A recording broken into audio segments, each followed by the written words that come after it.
କଟକ ନିକଟରେ ଥିବା ଗୋଟିଏ ସୁନ୍ଦର ଗାଁରେ ରମେଶ ଓ ତାଙ୍କ ଛୋଟ ଭାଇ ରାହୁଲ ରହୁଥିଲେ। ଦୁଇ ଭାଇ ମଧ୍ୟରେ ବହୁତ ଭଲ ପ୍ରେମ ଥିଲା।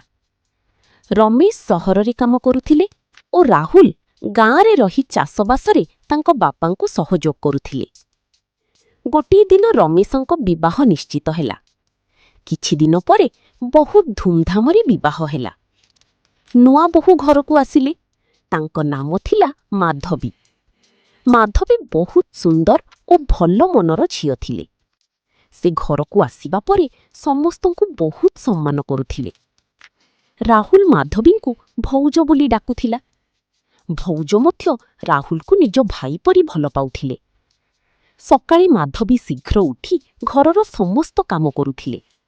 ସେ ସମସ୍ତଙ୍କ ପାଇଁ ଖାଇବା ବନାଉଥିଲେ ଓ ଘରକୁ ସଫାସୁତୁରା ରଖୁଥିଲେ। ଗାଁର ସମସ୍ତେ ତାଙ୍କୁ ବହୁତ ପ୍ରଶଂସା କରୁଥିଲେ। କିନ୍ତୁ କିଛି ଦିନ ପରେ ଗୋଟିଏ ଅଜବ ଘଟଣା ଘଟିବାକୁ ଲାଗିଲା। ପ୍ରତି ରାତିରେ ମାଧବୀ ଚୁପଚାପ ଘରୁ ବାହାରୁଥିଲେ। ରାହୁଲ ଏହା ଦେଖି ବହୁତ ଆଶ୍ଚର୍ଯ୍ୟ ହେଲା। ସେ ଭାବିଲା, ଭଉଜ ରାତିରେ କେଉଁଠି ଯାଉଛନ୍ତି? ପ୍ରଥମେ ସେ କିଛି କହିଲା ନାହିଁ, କିନ୍ତୁ ଏହା ପ୍ରତିଦିନ ହେବାକୁ ଲାଗିଲା। ରାହୁଲଙ୍କ ମନରେ ସନ୍ଦେହ ହେଲା। ଗୋଟେ ଦିନ ସେ ଭାବିଲା, ଆଜି ମୁଁ ସତ୍ୟ ଜାଣିବି। ସେହି ରାତିରେ ମାଧବୀ ଘରୁ ବାହାରିଲେ। ରାହୁଲ ଚୁପଚାପ ତାଙ୍କୁ ପଛୁଆ କଲା। ସେ ଦେଖିଲା ଭଉଜ ଗାଁର ଶେଷରେ ଥିବା ଗୋଟିଏ ପୁରୁଣା ଝୋପଡ଼ି ପାଖକୁ ଯାଉଛନ୍ତି।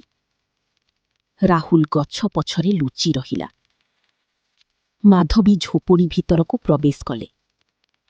ଭିତରୁ ଗୋଟିଏ ବୃଦ୍ଧା ମହିଳାଙ୍କ ଶବ୍ଦ ଆସିଲା, ଝିଅ, ତୁ ଆସିଗଲୁ? ମାଧବୀ କହିଲେ, ହଁ ମାଉସୀ, ଆପଣ ଆଜି କେମିତି ଅଛନ୍ତି? ସେ ବୃଦ୍ଧା ବହୁତ ଅସୁସ୍ଥ ଥିଲେ। ମାଧବୀ ସେ ବୃଦ୍ଧାଙ୍କୁ ଖାଇବା ଦେଲେ ଓ ଔଷଧ ମଧ୍ୟ ଦେଲେ। ସେ କହିଲେ, ଆପଣ ଚିନ୍ତା କରନ୍ତୁ ନାହିଁ, ମୁଁ ପ୍ରତିଦିନ ଆସିବି। ଏହା ଦେଖି ରାହୁଲଙ୍କ ଆଖିରେ ପାଣି ଆସିଗଲା। ସେ ଭାବିଲା, ମୁଁ ଭଉଜ ବିଷୟରେ ଭୁଲ ଭାବୁଥିଲି। ପରଦିନ ସକାଳେ ରାହୁଲ ଭଉଜଙ୍କୁ ପଚାରିଲା, ଭଉଜ, ଆପଣ ରାତିରେ କେଉଁଠି ଯାଉଛନ୍ତି? ମାଧବୀ କିଛି ସମୟ ଚୁପ୍ ରହିଲେ। ତାପରେ ସେ ସତ୍ୟ କହିଲେ, ସେ ବୃଦ୍ଧା ମହିଳା ମୋ ମାଙ୍କ ପୁରୁଣା ସାଙ୍ଗ।